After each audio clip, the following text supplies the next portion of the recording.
लेकिन एक दिन सब कुछ बिखर जाता है। सारी जिंदगी जिस संपत्ति, जिन रिश्तों के लिए हम लड़ते रहते हैं, एक दिन सब कुछ छोड़ करके हमें इस दुनिया से जाना पड़ता है। गीता का 10वां उपदेश हमें यह सिखाता है कि किसी से भी हद से ज्यादा मोह कभी मत करना। श्री कृष्ण ने गीता का पूरा ज्ञान ही अर्जुन के मोह को नष्ट करने के लिए कहा है। ये मोह ही है जो इंसान को सबसे ज्यादा रुलाता है। मोह इतना बलवान है कि शेर जैसे इंसान को भी गीदड़ बना देता है।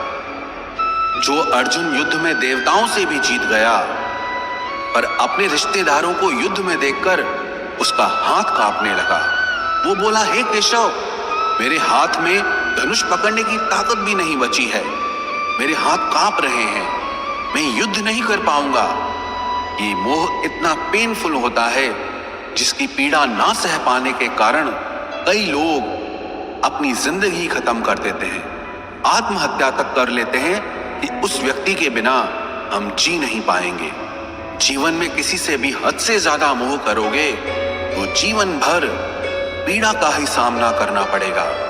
जो व्यक्ति अपने मोह से बाहर नहीं आता, उसका सब कुछ उससे छिन जाता है, उसकी सारी खुशी खत्म हो जाती है।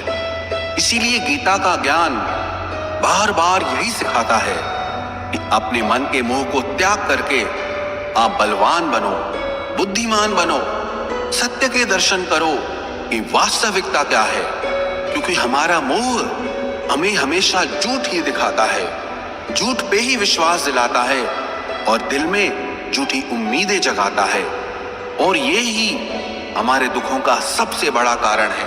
हम ही मोह कर लेते हैं, हम ही लोगों से उम्मीदें लगा बैठते हैं, पर वास्तविकता बिल्कुल अलग होती है। लोग वैसे नहीं होते जैसे हम मान लेते हैं, जैसा हम समझ लेते हैं। क्योंकि मोह के कारण हमें सच्चाई नहीं दिख पाती, लोगों का असली चेहरा नहीं दिख पाता। इसीलिए गीता का उपदेश हमें यह सिखाता है कि जीवन में अगर आनंद और प्रसन्नता से रहना है तो किसी में भी हद से ज्यादा मोह कभी मत करना।